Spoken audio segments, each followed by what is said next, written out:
Hello viewers, you join me for an interview that I'm very excited about. Those of you who, like me, are former Jehovah's Witnesses and who have kept abreast with ex-Jehovah's Witness literature will be familiar with a book called Apocalypse Delayed and will have heard of its author, Dr Jim Penton. Now, I have with me on the channel for an interview the same man. So, Dr. Penton, you've given me permission to call you Jim. Thank you so much for joining me. Well, it's a pleasure to be with you. It's really good to have you here. And I understand as well that your son has helped with setting things up technically at your end. So thanks to him as well. It would be worthwhile just asking to begin with what your background is with Jehovah's Witnesses. How did you come to be involved with the religion? Well, I was a fourth generation Bible student Jehovah's Witness. My great-grandfather was the first one to come into the movement. And then through him, my grandmother and my parents and myself, and then my children were raised as Jehovah's Witnesses. So this was one of those rare families that had been associated for a long time. It certainly sounds like it. And would it be right to say that you worked your way up in the organization? I believe you became an elder eventually. Yes, I did. Yes, I did. And I was asked to write for the Awake magazine as well. Oh, wow. So you were even involved in that capacity. I didn't know that. So what would you say are the positives about life as a Jehovah's Witness? Well, when I grew up, there was little interference with the ordinary Jehovah's Witness in the congregation. That came about 1952 when the second and later the third, or not the second, the third and later the fourth presidents of the Watchtower Society, Nathan Knorr and Fred Franz, decided to cleanse the organization of anyone who wasn't in tune with the theocratic organization. And that's when disfellowshipping of ordinary witnesses started to take place.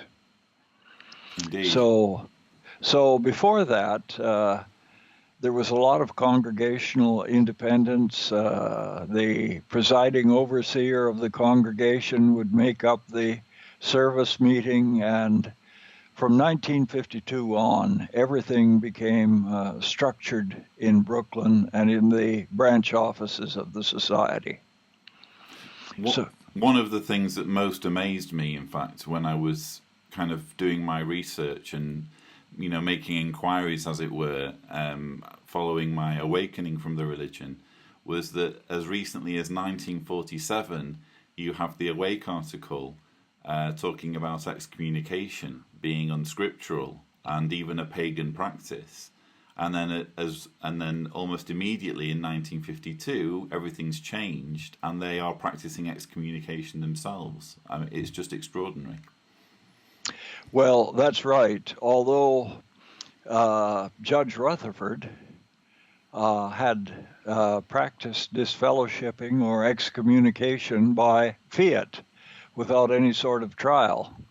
And that had gone on really from 1918 forward. But as long as people didn't bother him or question what he was doing, they could do just about anything. When I first moved from Canada to Arizona in 1948, we knew about some pioneers coming up from Mexico. They were Americans in Mexico, and they were bringing drugs into the United States illegally and were caught by the authorities and arrested. And the society didn't do a thing about them, and there were instances of immorality and various cases of divorce and remarriage on grounds that the society later said was unscriptural, and cases of adultery, and these things were pretty well winked at the time. until about, as I say, 1951, 1952. So would it be fair to say, from what you're telling me, and I know we've had this conversation, you and I, in the past over the telephone, because I've been anxious to kind of get my head around the way the organisation has progressed over the decades.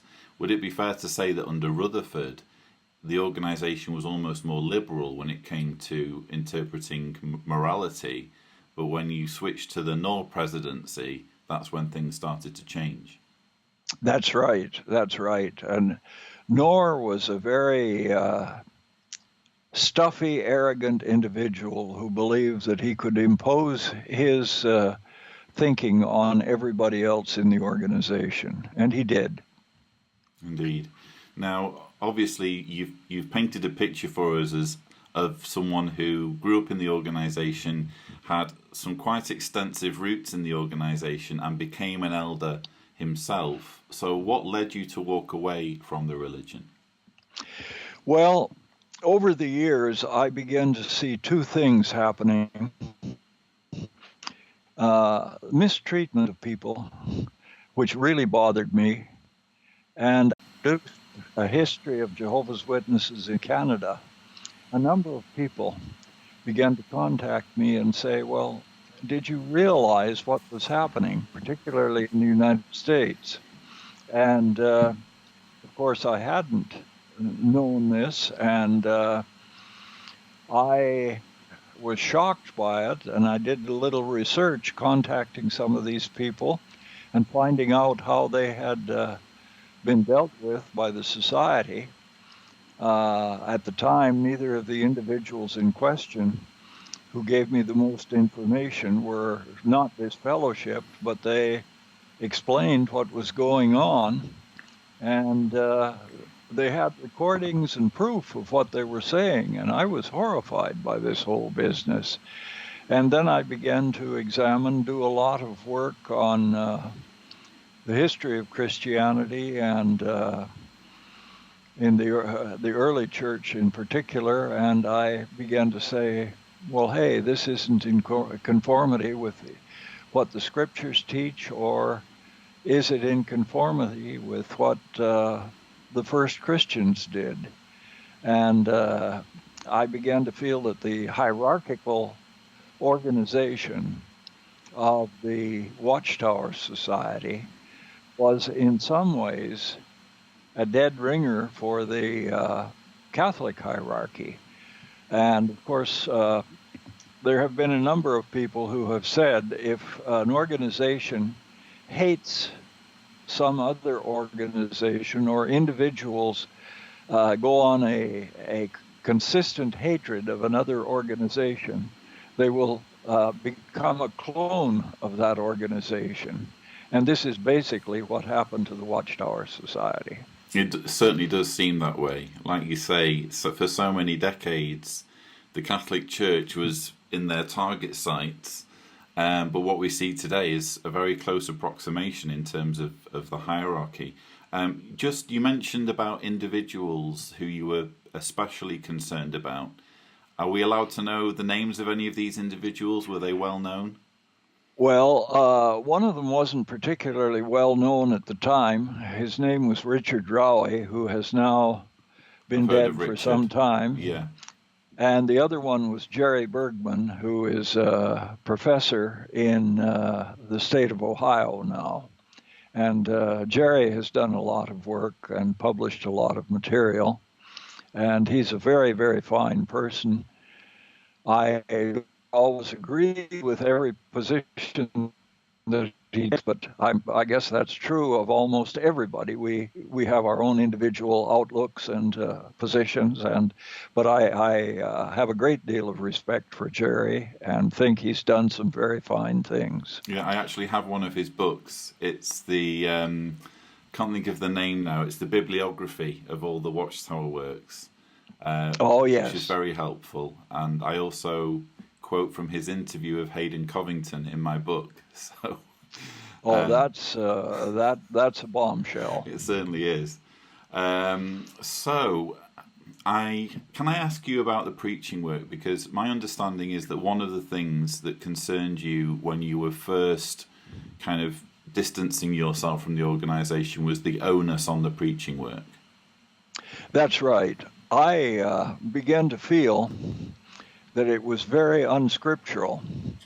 The Watchtower Society always used Act 20:20, and basically what that was all about was the Apostle Paul, who said he was going from house to house. And of course, Paul may have felt that he had to do that, but there's nothing in the scriptures which say that every Christian has to go knocking on other people's doors and preaching. As a matter of fact, the scripture is very, very clear that says that some are evangelists, but others have other gifts. And it indicates that not everybody would be doing the same thing. And this whole business of the preaching work was something that Rutherford started immediately following the First World War. Now, Russell had encouraged evangelism and preaching, but he didn't force anybody into it, and there were no time slips or anything like that.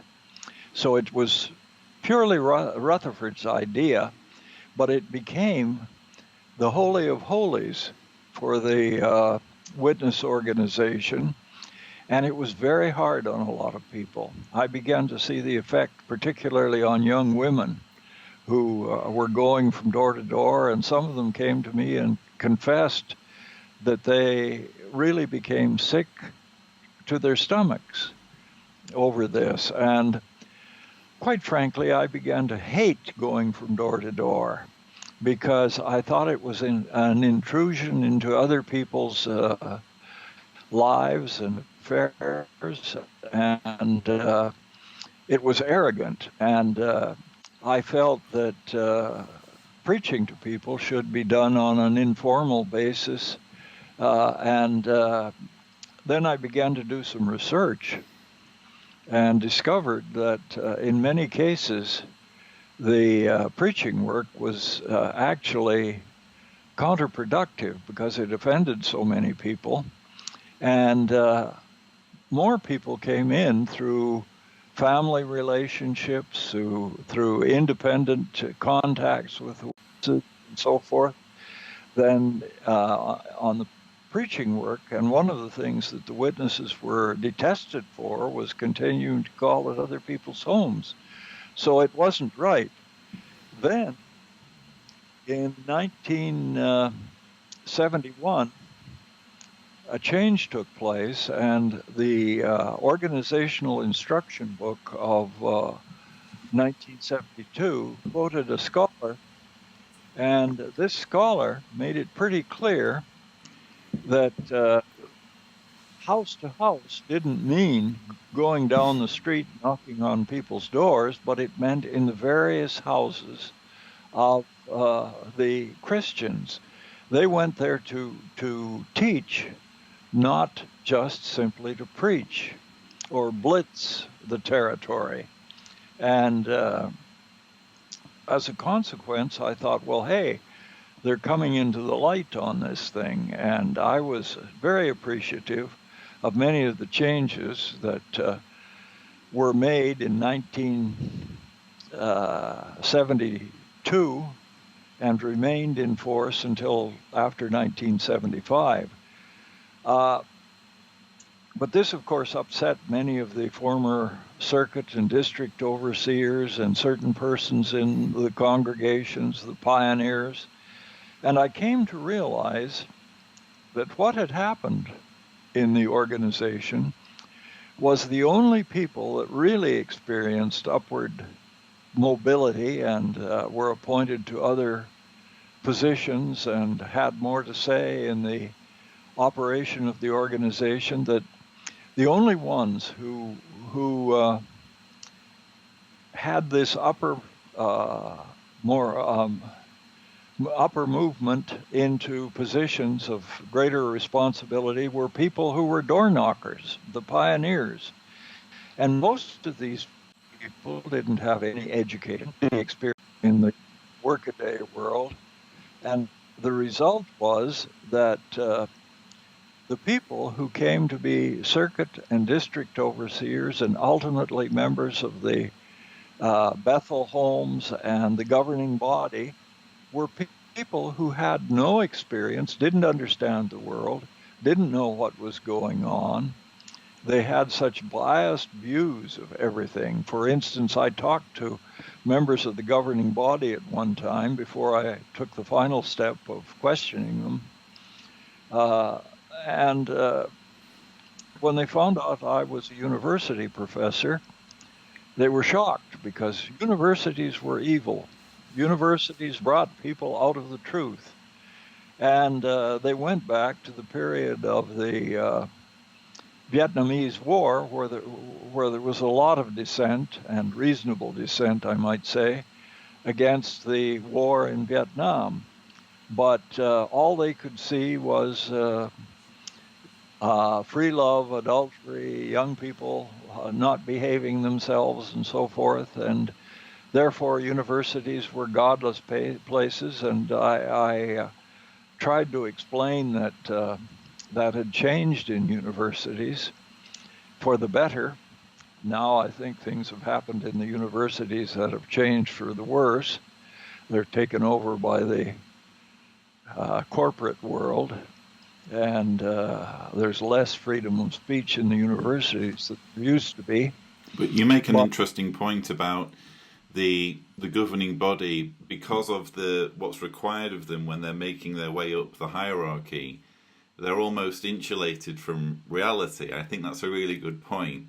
And I actually want to show you a clip, because one of the reasons I asked you about the preaching work is because I want to show you this clip from a talk by governing body member Anthony Morris. So take a listen.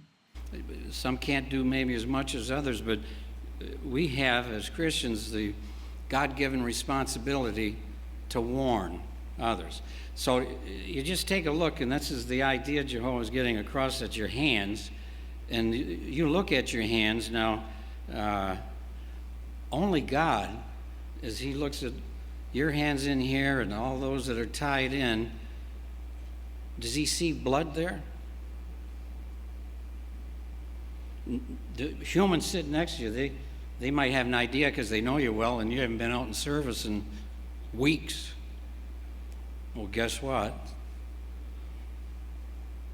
Most likely God's seeing some blood all over your hands. Or they go totally inactive, and we appeal to them, we try to help, but you cannot water down what God says here. If your hands are not clean because you've been out warning, then they have blood on them, and you're going to lose your life. That's what it is. So I wonder if you could share your reaction to Morris's words there. They're disgusting. They're disgusting. And this is used, a statement like that is used to drive people out in the door-to-door work. And it's not working. And it's foolish, but it's a control mechanism that is used by the Watchtower Society. And that's why I think the introduction of the house-to-house preaching work for all witnesses, which was the responsibility of Rutherford, has been one of the things which has turned the organization into a very, very nasty organization, which dragoons people, and I think that's awful. Indeed. And it, like you say as well, it loses the organisation some respect, because it's one of the things that they're most laughed at because of is oh, well, Jehovah's Witnesses are going to knock on your door on a Saturday morning. You know, people don't respect them for it. They laugh at them for it. So it doesn't do them any favours. It does not at all. Now, you obviously mentioned that you mentioned the fact that you were able to go through university and that you had some kind of reaction to this. Can I ask how it came about that you managed to pursue higher education?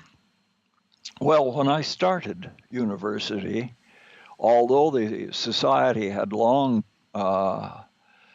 preached against it, they had placed no specific punishment, if you will, on someone who went to university. You were just regarded as weak in faith or something like that. The other thing that helped me was that my grandparents, my paternal grandparents, were well-educated people. My grandfather was a medical doctor. My grandmother was a very sophisticated woman, and although she had become a Bible student in 1908, she was very opposed to many of the things that happened under Rutherford. She never felt strongly about the 1925 prophecy when many left the organization because of the failure of 1925 to cut them off. She always would accept literature from the groups that had broken off from the society, and she was a very independent woman. And just before she died, she told my wife that she and another elderly witness woman had thought of resigning from the organization because she no longer believed in much of the prophecies that they had come along with, and she felt that it was silly to teach that the saints sleeping in death had been resurrected in 1918. So she was kind of an internal and quiet dissident. I think she would have left the organization except for the miserable persecution of Jehovah's Witnesses in both world wars in Canada. And she helped me financially to go to university. She was a very wonderful, very loving woman. So I was fortunate that I had Bible student roots rather than just JW roots. And it's nice to think that, in a way, she left her mark on the world by financing your university education. You were then able, or in a stronger position, to write the books that you've written with the information you gleaned from your education. And those books are still helping people today. So in a way, she's got a lot that we can be grateful to her for. I should say so. Indeed. I feel very strongly about that. Well, you have every right to. So when you broke free from the organisation, this obviously put you in a great position to speak out calmly and rationally about the organisation's failings. Can you paint a picture of what life was like as a Jehovah's Witness apostate in the years before the internet? Well, it was very painful. Actually, I was beginning to express my opinion and my feelings that things needed to be changed. And particularly after 1975, when the society refused to admit that it was responsible primarily for the failure of that year and what had taken place and the leave-taking of all sorts of witnesses around the world. And I was very upset at that and became more upset when they restored the authority to the district and circuit overseers, because many of them had no real sense of compassion for anybody. It was drive people. They would come to congregations where there were elders who were really fine men at the time, and they would upbraid them for not being more severe on anybody who transgressed in any way. And I was shocked at that and began to teach a different message, I guess, and that riled some people in the congregation, but particularly the pioneers, because they felt that I was undercutting them. And I became so disgusted that I decided to go to New York, and I wanted to see Ray Franz, because I had met Ray Franz in Puerto Rico when I had first taught there. Well, I went to New York, and I was starting a second book. I had done the book on Jehovah's Witnesses in Canada, and Knorr had shown me that he wasn't very pleased by the fact that I was writing the book, even though it was completely orthodox from a witness standpoint. But he had the attitude that if anybody was to write about Jehovah's Witnesses, it had to be under the control of the Watchtower Society.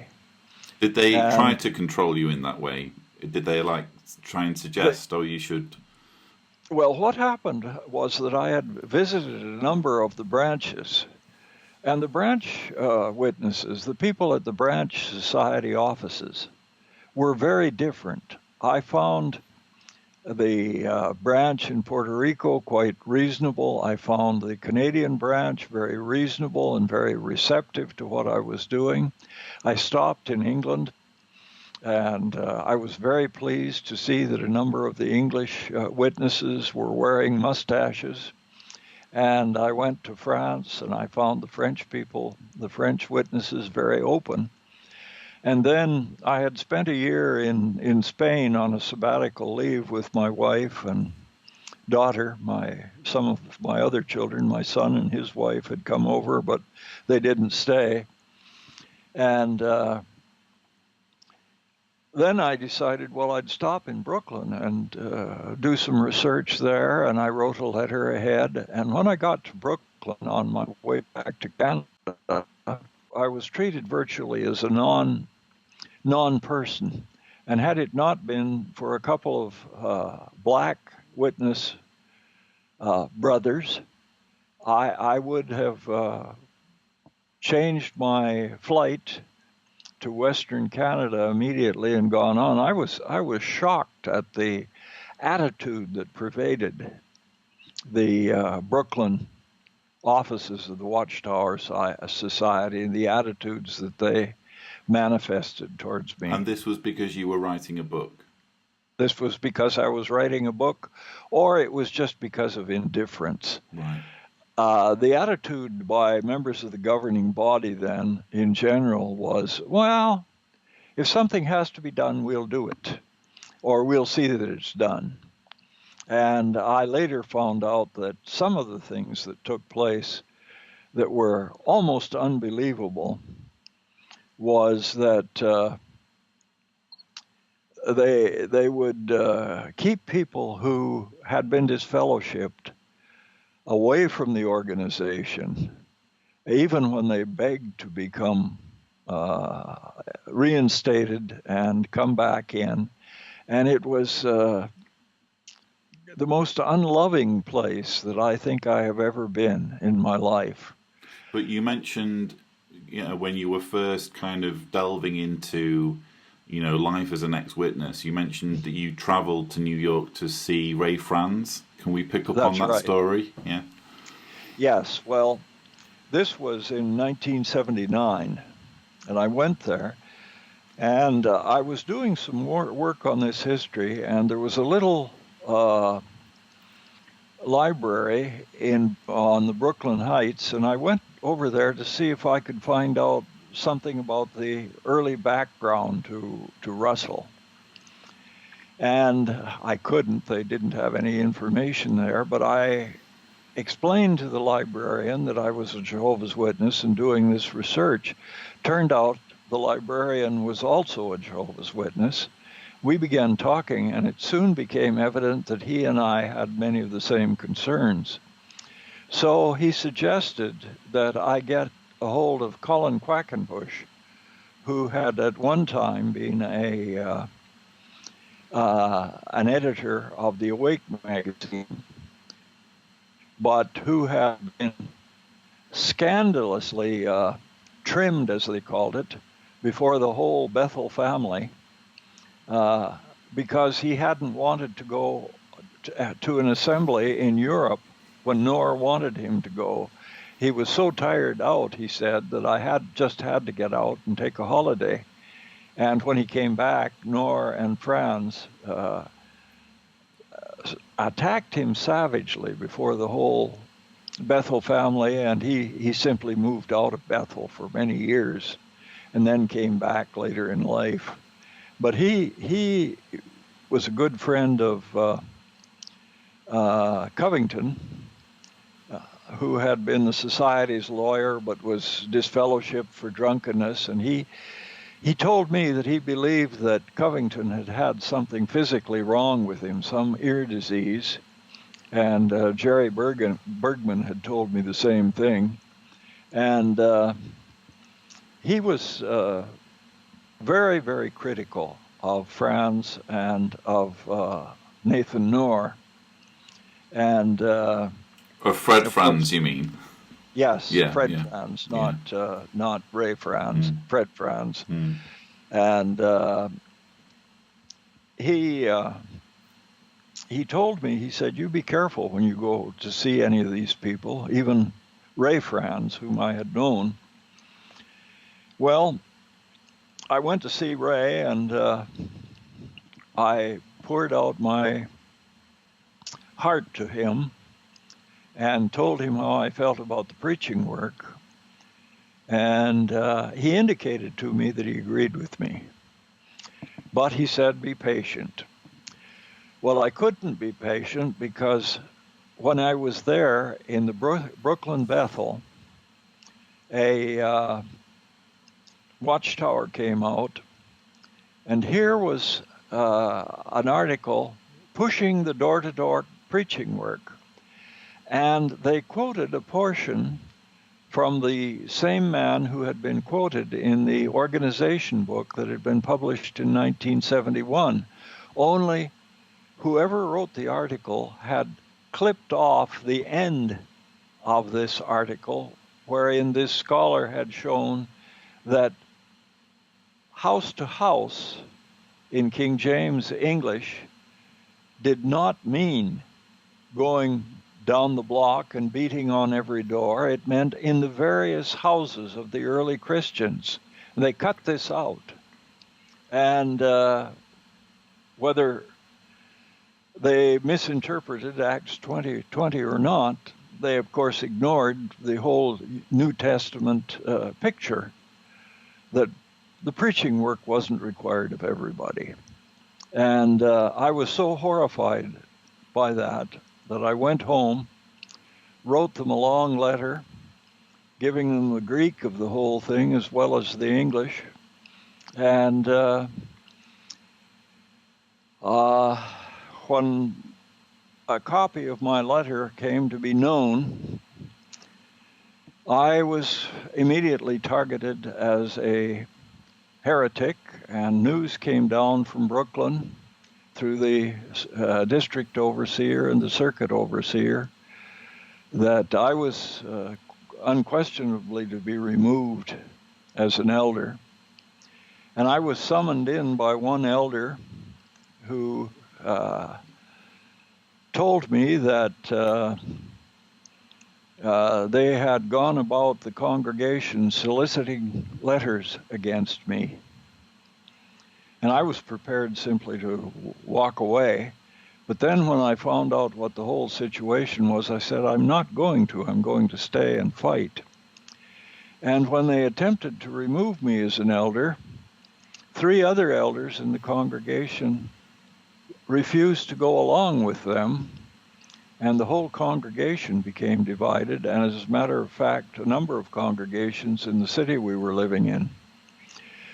So the branch didn't know quite what to do. What they wanted to do was ease me out without going after me too severely, but I just wasn't going to go. Then they sent in a committee after I had been going down to Toronto for another half year's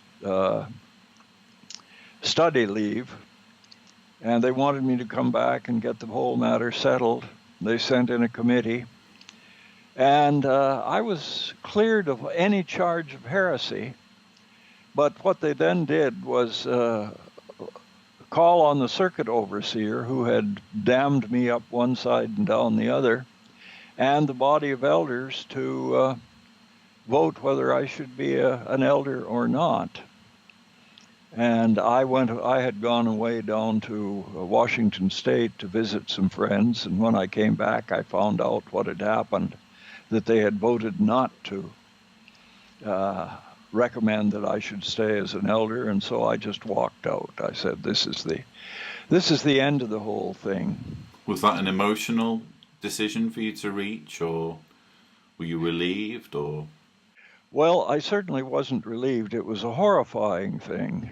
People whom I had loved and respected turning on me in this way was just awful. But there were a lot of people who didn't. Ultimately, when I left, well, my son David left before I did, he and his wife. They were so disgusted with this same circuit overseer and his really harassing David, because David had also decided to go to university. And so they walked out. And then when I left, my wife was with me all the way. My mother and her mother, who had lived with us for 30 years, my uncle, my father was dead by that time. And then there were many in the congregation, and ultimately over 80 of us left. Wow, 80. And it caused a major. What year was this, by the way, roughly? Pardon? What year was this, roughly? This would have been 1980, 81. Right. So around the same time as the witch hunt of Ray Franz. That's right. But this preceded what happened to Ray. Right. Although there were other groups in Australia and Western United States and Ireland that all were leaving at the same time for the same reasons. There was just absolute disgust at the viciousness of the organization at that time. It intrigues me to hear this, because it sounds as though, I mean, you mentioned that you went to Brooklyn and you spoke to Ray Franz, but you'd both basically arrived at the same point, independent of speaking to each other. You'd both already decided that these were problem issues. And That's it sounds right. as though not just you guys, but also many brothers and sisters around that time, reached a point where they said, enough is enough. That's right. That's just exactly what happened. And so I had been writing what became Apocalypse Delayed, not under that title at the time, and I had to leave the whole thing for 3 years before I resumed my writing, because I had lost all objectivity. I knew full well as a historian that it would be unfair for me to pour out my angst, my feelings, my anger towards the organization at that time. And when I finally reached a point where I could be more cool about the whole thing, then I began to write again. I like that. I like the fact that you kind of gave yourself some space to just calm down a bit. Because undoubtedly, I think that you probably would have written a fantastic book anyway, but undoubtedly a lot of the calmness and objectivity that you get when reading the book is due to that, giving yourself some space. Well, I have very mixed feelings about Jehovah's Witnesses. I admired greatly the witnesses in Germany who stood up to Hitler when every other religious organization, except for a handful of Seventh-day Adventists and certain Quakers and so forth, stood up to him, but they were very few in numbers, whereas the witnesses were much more prominent. The witnesses stood up, and many of them died defending their faith and thinking that it was horrible to support the Third Reich. And I can't forget that. I can't forget how I suffered as a kid in public school during the 1940s when there was an absolute ban on Jehovah's Witnesses in Canada, and where there were cases of people who were arrested for having copies of the King James Version of the Bible printed by the Watchtower Society in their houses when Mein Kampf was still on the library shelves throughout Canada. In other words, much of what's wrong with Jehovah's Witnesses is that they were persecuted, and persecuted unfairly in many cases. The Catholic Cardinal of Quebec simply had his secretary write a letter to the Minister of Justice in Ottawa, and the Canadian government simply outlawed Jehovah's Witnesses. And the Prime Minister said, well, one of the reasons we've done this is because they refused to hail any man, which was a direct reference to the fact that they wouldn't say Heil Hitler in Germany. Which was a good thing. Yes. And so there are many witnesses whom I admired, and I knew many of the old timers when I was a boy, and many of them were fine people, and many of them are still fine people. And I don't believe that they are a sect. I don't like the use of the word sect because it has been manufactured to mean something different from what it meant back in the 1930s. Sociologists began to work on the church, sect, cult types. It was Weber who did this first in Germany, differentiating the church from the sect, and then an American scholar developed the idea that there were such things as cults, but by cults he meant an organization which was developed around a charismatic leader without any negative aspects to it. But in the United States, there was the whole business of labeling many new religions, none of which I am particularly fond of. But what happened from this and the present use of the term sect is that all kinds of people were kidnapped and deprogrammed under very serious conditions. So you're concerned about what that leads to. In other words, when the classification is made, what impact that has on the members inside. Would that be correct? That's right. And in France, when the French began to use the term, although they used the term sect because cult meant something different in France, this ended up in the stoning of kingdom halls and the mistreatment of witness children by other kids, bullying and so forth. And I'm, if anything, a civil libertarian. Yeah. And I do not want to see anybody persecuted. If the witnesses do things, as they have in the case of reporting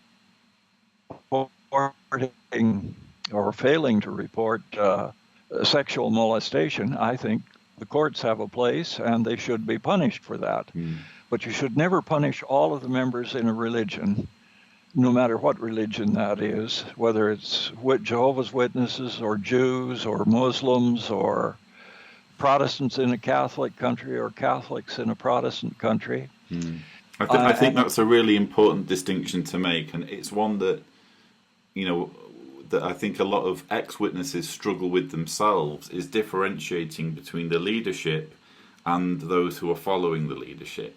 And if it's the leadership that are creating the harm and they're facilitating the abuse, then they need to be punished for it. But when you have something like a blanket ban, I mean, your book Jehovah's Witnesses and the Third Reich, details, which, by the way, is just fantastic. It's one of my favourite ex-witness books.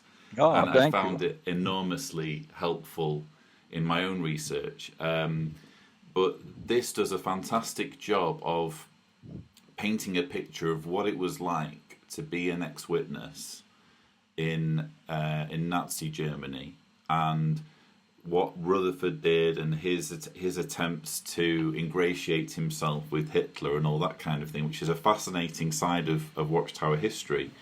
But do you feel that there are kind of almost echoes of what happened in the 1930s in Germany when we look at Russia today? Oh, very definitely. I don't think it's because the witnesses are extremists, as the Russian government would have it. I think it's because of the Orthodox Church in Russia. And as I say, I detest the idea of the persecution of any group as a whole. That's a terrible thing to do to men, women, and children. It's very hurtful. And I can't buy that. And this is one of the reasons I'm upset at the constant barrage of attacks on the Watchtower Society and all of Jehovah's Witnesses. The idea that they're brainwashed. Well, if Jehovah's Witnesses were brainwashed, how does anyone explain the fact that thousands upon thousands of people are leaving the witness movement? It's a pretty poor job of brainwashing. What you have is allegiance, unreasonable allegiance to a movement, in the same way that you had unreasonable allegiance to a movement like Nazism, to communism in the Soviet Union, to right-wing ideas in the United States today, and about a third of Americans support the present president, who is a totally illogical individual, a dangerous one, I think. And you get nationalism in many, many countries, people forgetting the crimes that their nation has done, and yet they support it. They continue to support it. Mm. And I think that that's the same thing with a great number of Jehovah's Witnesses. And it's very hurtful. I mean, speaking personally, I mean, it's great that we can bring different ideas to the table. My personal view is that brainwashing is real. But I think of brainwashing in terms of being lied to. And I think that when children are lied to from a very early age, and they're told by their parents, well, this is the case, and we're going to die at Armageddon if we don't follow this group of men. You know, when that's done over many, many years, you are conditioned to think a certain way. And I think you point out the current situation in America, and you have something very similar happening there, where lots of very frustrated people who are tired with the status quo have basically been lied to en masse by a very charismatic figure. Now, I would call it brainwashing. Probably you would call it just simple deception, but there's definitely something sinister going on when you have people being misled so easily. Well, it's the inculcating of ideas, and you don't just get it in the United States. You get it in Britain. It's very obvious. And if you were to ask the ordinary American or the ordinary Englishman about the history of those countries, very few people would know of the nasty things that both of them have done. Very few people would know that Winston Churchill proposed using poison gas on the Kurds in 1922 in Iraq. Few Americans would know that their government has sent the Marines into country after country and overthrown governments in Latin America and the Middle East.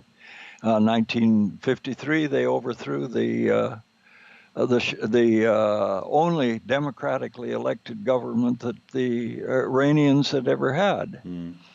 And because people don't know these things, and they face this constant barrage of ideas, and that's the way the witnesses are.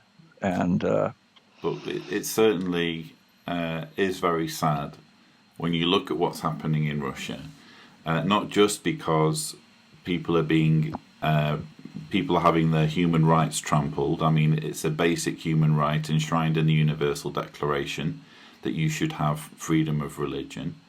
But it's also infuriating from my perspective, because what's happening is that Watchtower is basically has its next few decades of propaganda mapped out, because it can just continue to point to what's happening in Russia and say, well, here's Satan attacking our organization.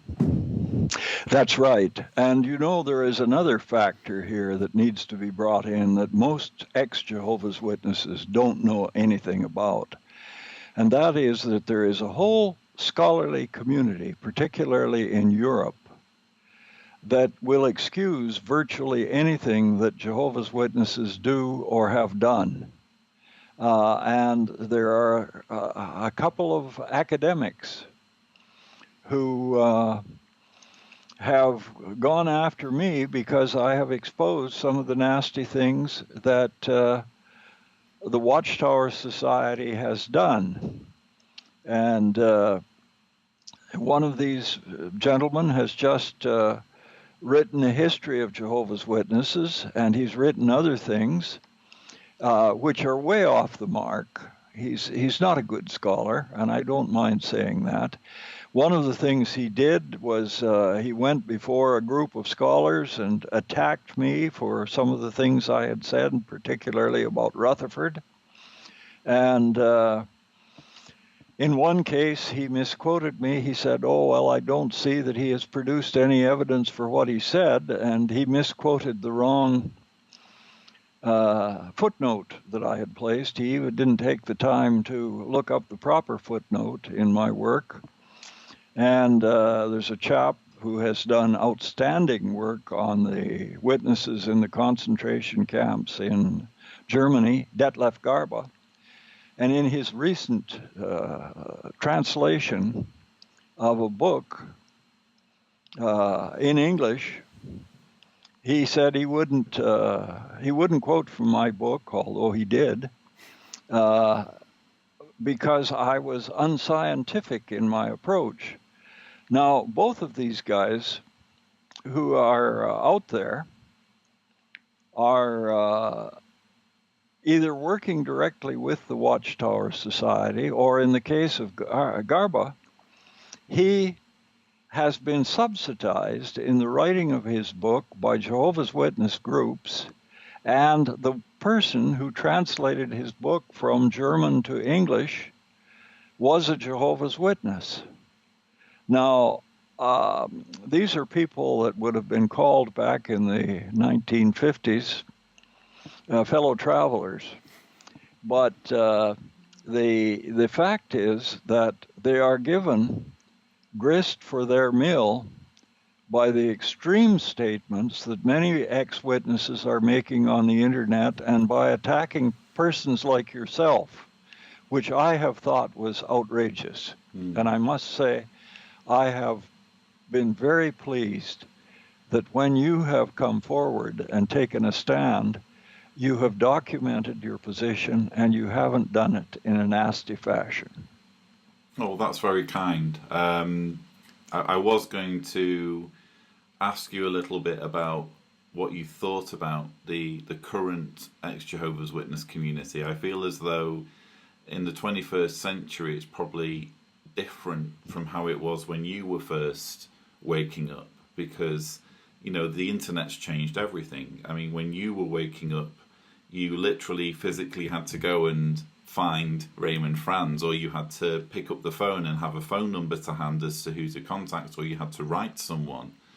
Whereas now there's almost too much contact when you look at Facebook, and it's too easy to just put stuff out there, whether it's true or not, whether it's hurtful or not. So, yeah, I appreciate what you're saying. I mean, as far as I'm concerned, we should all be free to share our ideas and our opinions without worrying about being attacked and character assassinated as a result of having those opinions. So in other words, if you disagree with me on something, or if someone else disagrees with me on something, I am absolutely fine with that. But to then go saying, oh, well, he's actually this and he's that, and I'm making this accusation and that accusation, it's I can understand why, like you say, it would help Watchtower in a way for outsiders to look on this and see, well, look at how they're turning on each other. Well, one of the things that many of these ex-witnesses who are filled with such rancor for anybody who takes a more scholarly or a more neutral approach and presents what is wrong with the Watchtower Society and the leadership of Jehovah's Witnesses, but at the same time wants to give the organization and the devil their dues. What they do is they make them appear to be fanatics, and there is a whole movement within the academic world which says you can't believe what any apostate says. And this is why I want to be so very careful in documenting what I say. And while I'm not perfect and nobody else is, and we can't always do what we should do, and we make mistakes, but at the same time, I think we must try and be fair.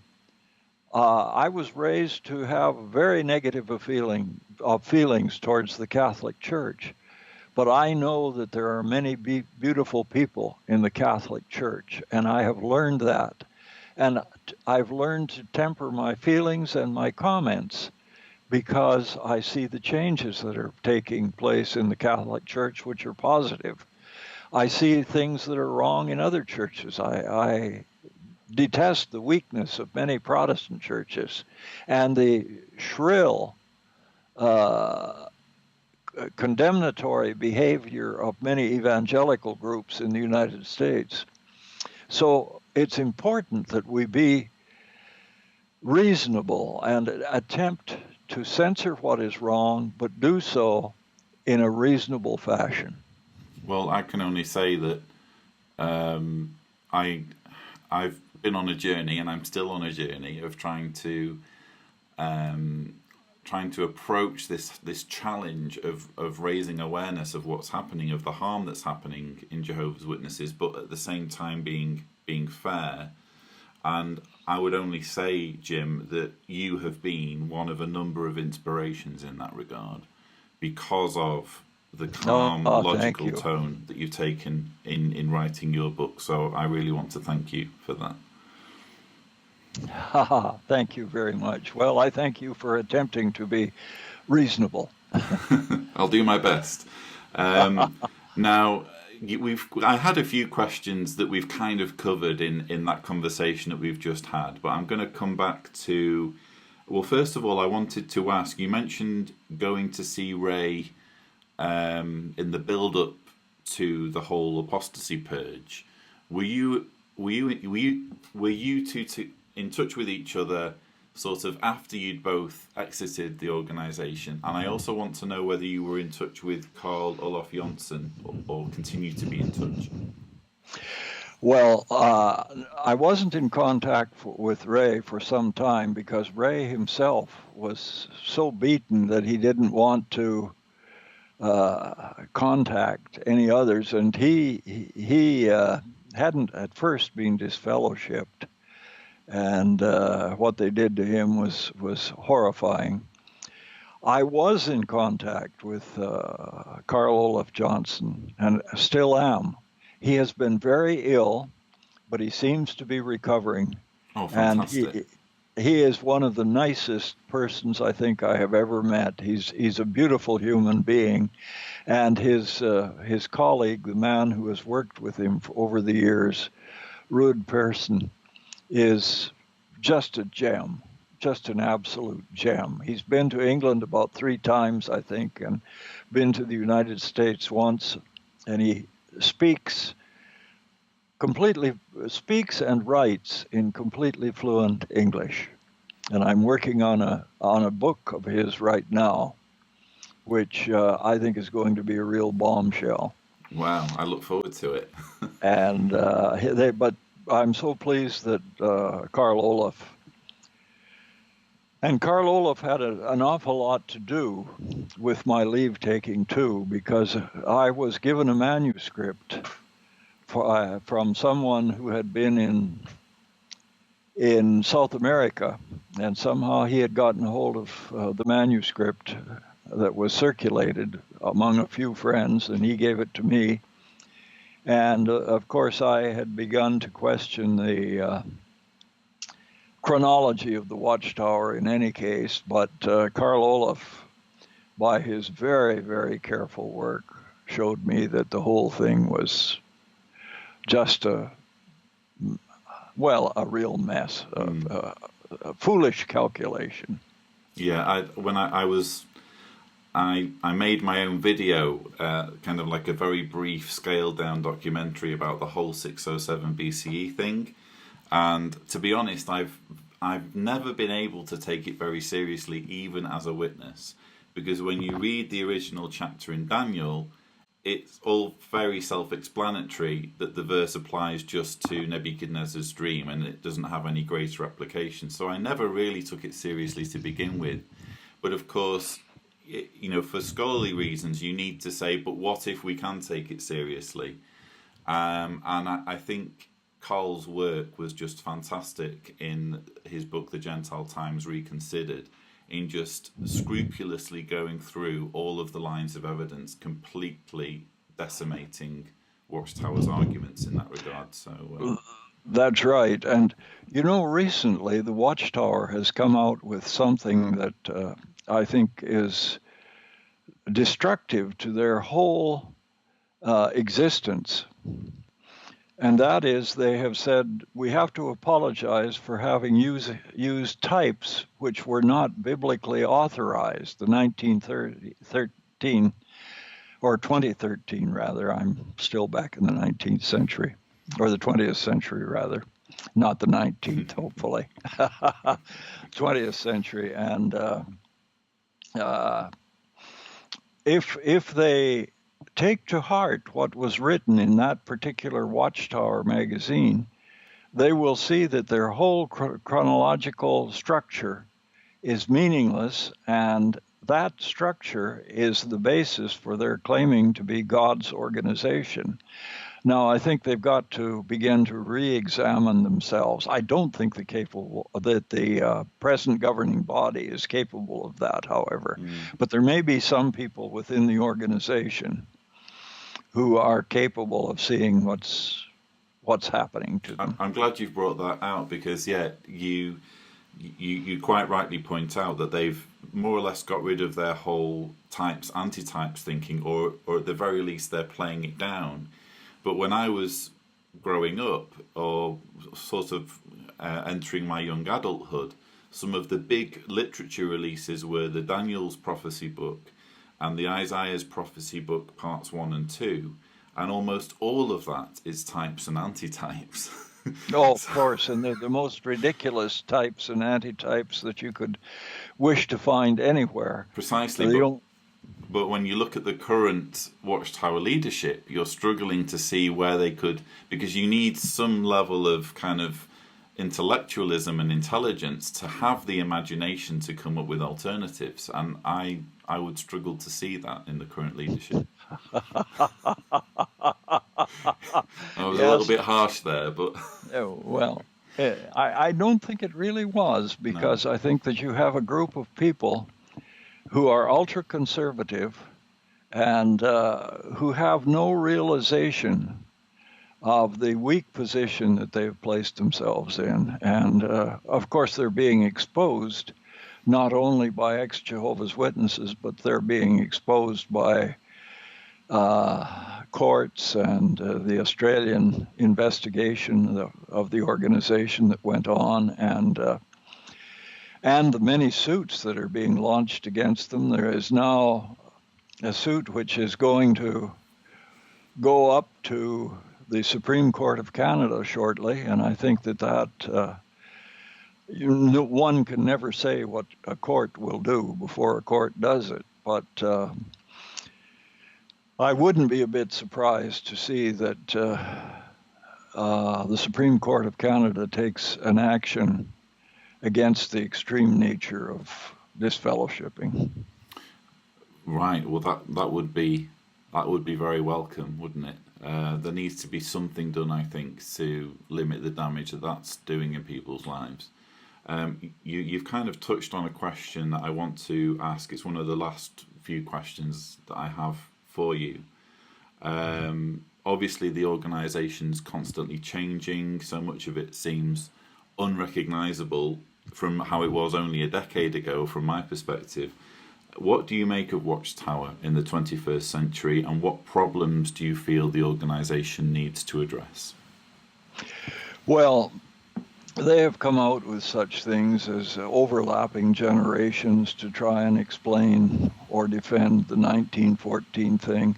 I think that they're well on the way to dispensing with a lot of the chronology and dispensing 1914. They're probably going to do something like the Seventh-day Adventists did, just put the whole thing on the shelf and go on saying, well, we have other things that makes us the true organization. But I can't see the organization continuing to exist as it does now. I think that the stresses are going to find the position, particularly in regard to disfellowshipping. They've already started to modify their position on blood transfusion because of the fact that you can take any number of blood particles now, but just not the blood itself. And I think that you'll see them modify their stance on a variety of things because it's becoming too costly for them. They're having real financial problems. And yet a religion with that many members is just not going to fade away quickly. There's not going to be a collapse of the Watchtower Society, I don't believe. But I think that they will have to moderate to continue to survive. And they'll have to do something about the preaching work. They'll have to do other things in regard to disfellowshipping, in regard to any number of other things, shunning particularly. And when they do that, they'll just become another denomination. I think that, I think that religions are very tenacious things, and they can stick around for an awful long time, even after the leaders have kind of long gone. But I struggle to see Watchtower continuing in anything like its current form. I think that there is some serious issues that it needs to address, and we're already kind of seeing the numbers starting to stagnate, or they are stagnating rather. So particularly in the industrialized world where the money comes from, and they're facing a real crunch financially. Indeed. So it'll be really fascinating to see what direction the organisation moves in over the next few years. It's interesting to get your insights on that. Now, down to my last couple of questions. If you had a message for anyone watching this interview who might be beginning to doubt their beliefs as a witness, what would that message be? That's a hard one. I would like to see most of those coming out retain some belief in Christianity. You and I have talked about this before, and I know we have a difference on this. But I think the Christian religion, as Christ himself taught it, is beautiful because it means loving other people as one does oneself. And too often when people come out, they simply are integrated into the larger society. And larger societies aren't very admirable today.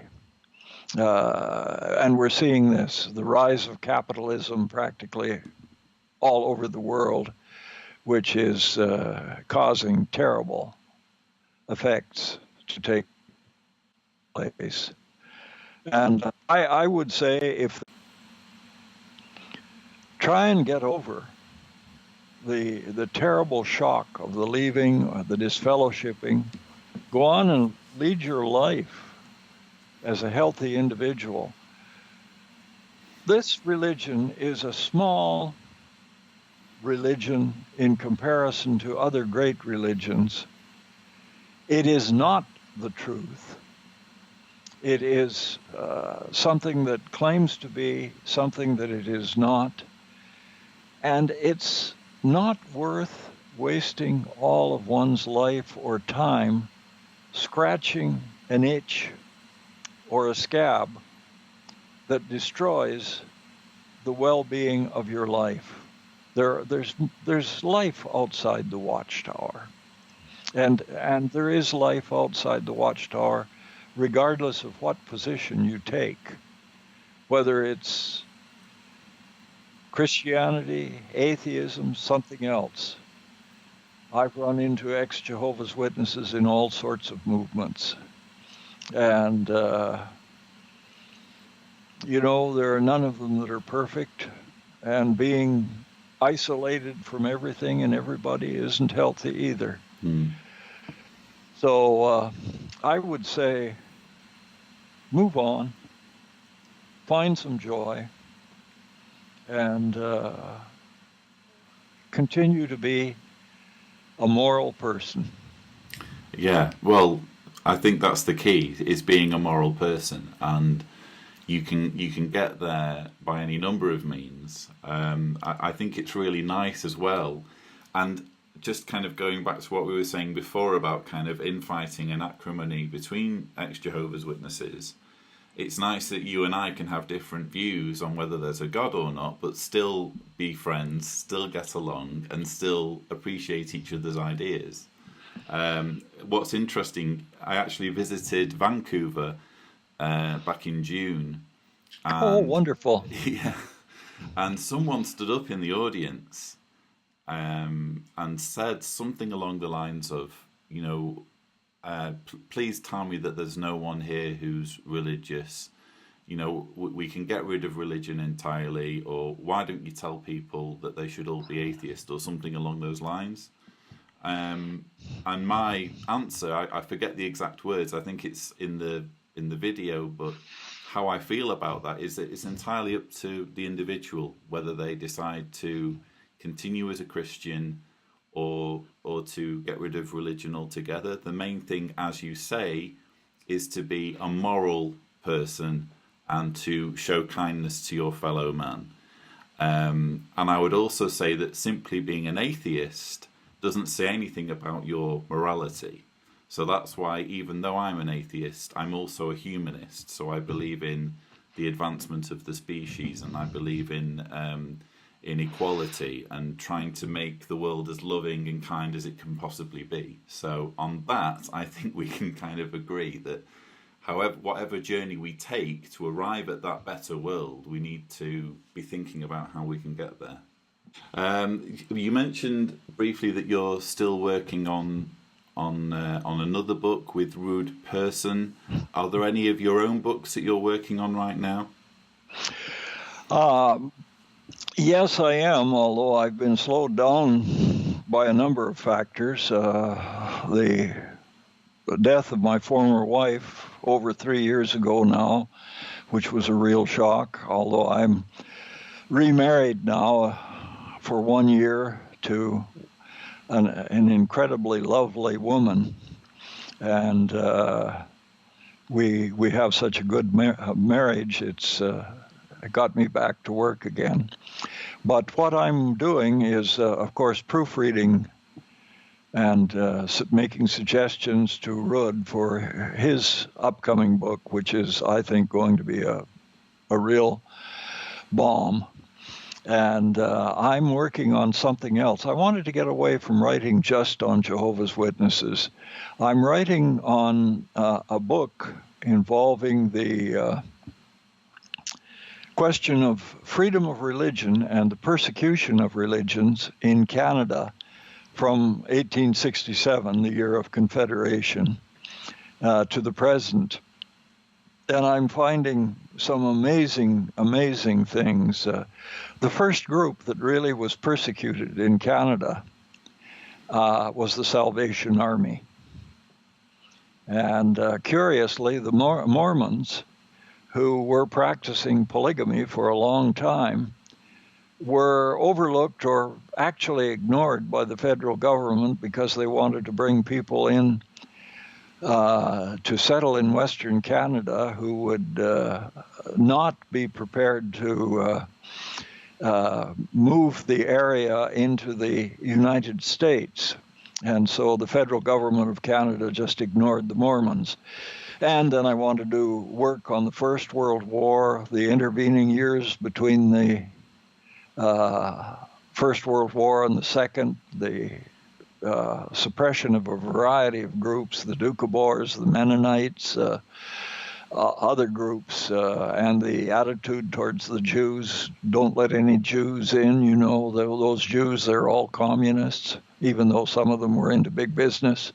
You know, ridiculous stuff. And